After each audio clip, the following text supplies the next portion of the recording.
so much studying to do. One has barely time for oneself. Who knew this semester would be so stressful? I can't wait to be done with this master's program and take a long break from everything related to studying. Really? You've always said you wanted to do a PhD after finishing your master's. Yeah, but I don't know if that's what I want. No, both of my parents are professors and they want me to follow in their footsteps as I'm the only child. I wish I were an only child. Being the third of 6 children is so dreary. No one notices me.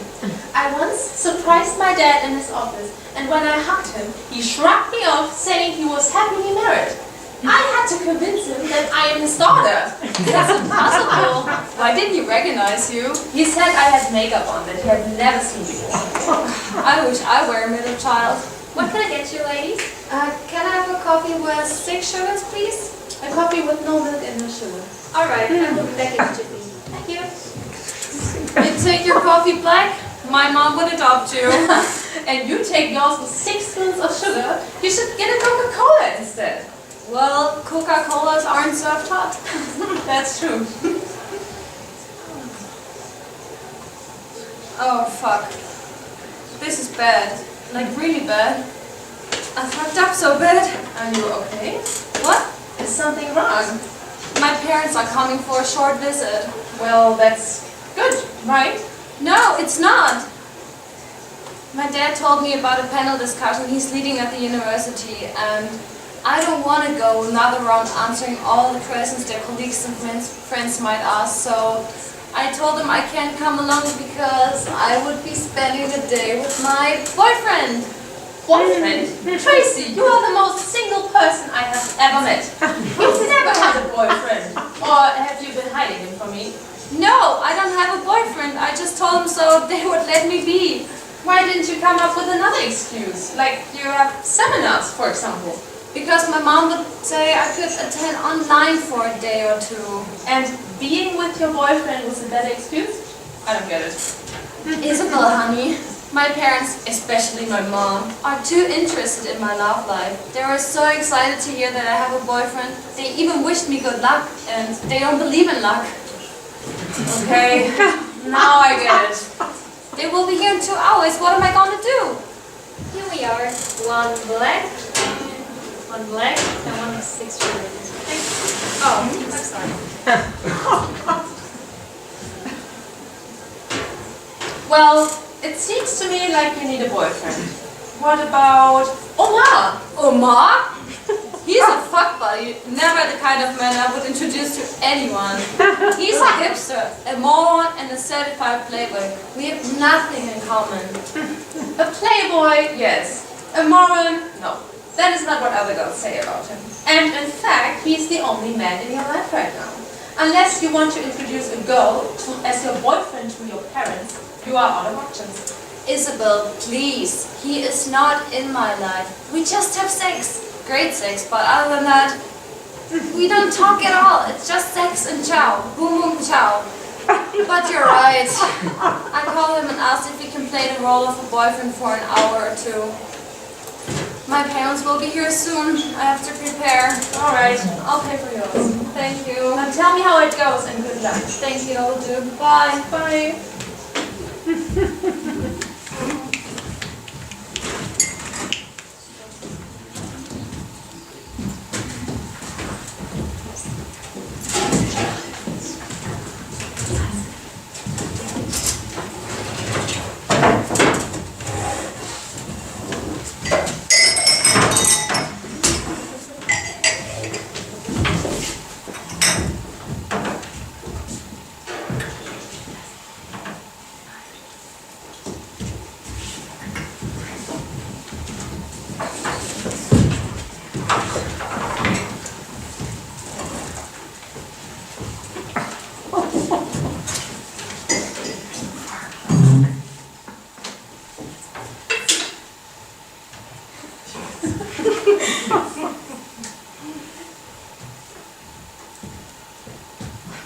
Darling, when's your boyfriend coming?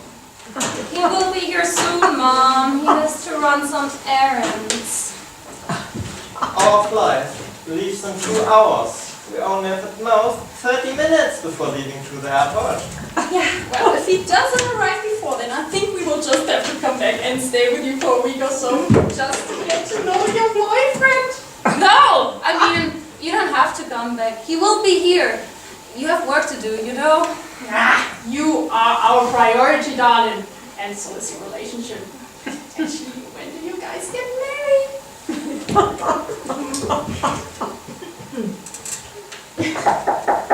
That must be him. Hi. Hey, I must say it feels awkward to meet without a fucking plan.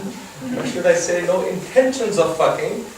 What feels awkward is seeing you in a jacket. You know what you're here for. So behave yourself. No kinky shit. Okay, I shall deliver a performance worthy of an Oscar.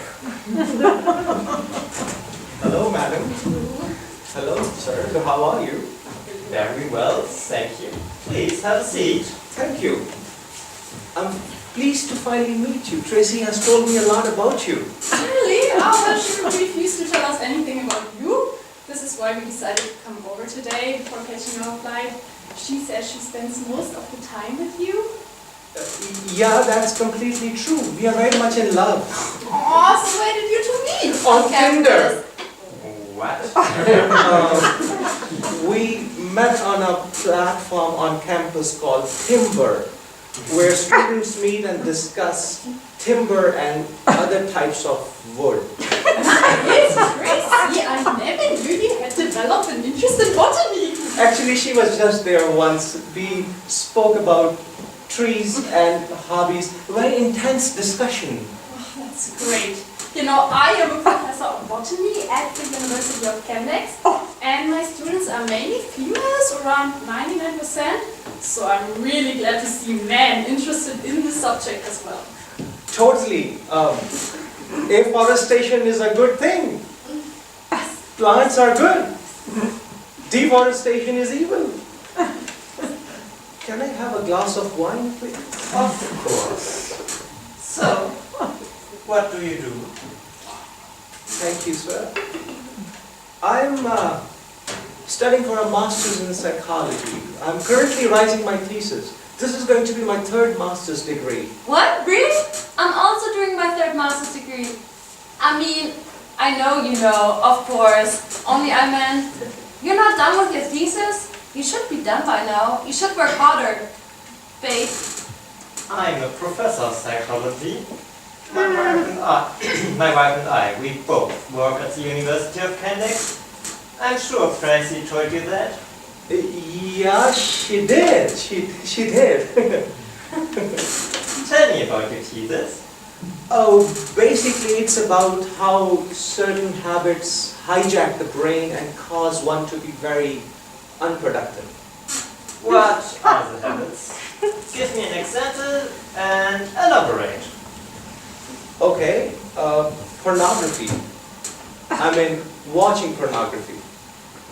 During sex or when watching porn, dopamine is released into the region of brain responsible for emotion and learning, giving one a sense of sharp focus and a sense of craving. When one gets the itch for more sexual pleasure, small packets of dopamine are released in the brain that say, hey, remember where you got your fix last time? Go there to get it. The system works as it should when you are having sex. So with each sexual embrace, you are emotionally bonding with your spouse or partner. As a result, craving for sex is transformed into a desire for each other over time. But porn short-circuits the system. When porn is used, instead of forming a deep connection with a person, the brain ends up bonding with the pornographic experience, where a sexual high is the experience. So each time one desires sexual stimulation, one feels a sense of sharp focus, like, I've got to go back to the porn. This is mainly terrible for men. When men look at porn, they experience surge after surge of dopamine in the brain. The brain eventually gets tired and stops the production of dopamine, leaving the viewer wanting more but unable to reach that level of satisfaction. As a result, everyday pleasures stop causing excitement. The viewer is left lonely and miserable and experiences like frequent masturbation with very little satisfaction. Fatigue, demotivation, and inability to concentrate. Even some extroverts suddenly become introverted as a result. Oh, you are a clever young man, I have to say. Actually, why did you choose this for your thesis?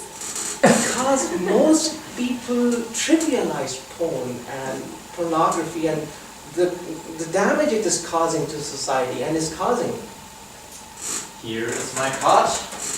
I would really like to work with you. Call me next week. I would like to set up a meeting and recommend some articles that can help you with your research. Thank you very much, sir. I appreciate that. Well, Omar, we have to go. It was so nice meeting you. We hope to see you again soon, sometime. Pleasure. Bye. Bye-bye. You are a good actor and a good man. I know you're not her boyfriend or her friend, but if she ever does date someone, I hope it will be someone like you. Still, be sure to contact me next week. I would really like to set up a meeting with you. Thank you, sir. I know the first impression you have of me is a dishonest one. But your daughter asked me to play the role. You deserve an Oscar for your performance. But don't worry, I believe first impressions can be deceptive. So, call me next week, and I will judge you on your second and third and fourth impression. Goodbye. Goodbye. Bye, Dad. So, you're a smart one, aren't you? I'm just me. Hey, would you like to go out like someplace without a bed? Like a date? Yeah, like a date. Sure, I would love to. Tomorrow night? Yeah, that would be great. But I've got to run now, but I'll text you. Call me instead. All right, I'll call you. Goodbye.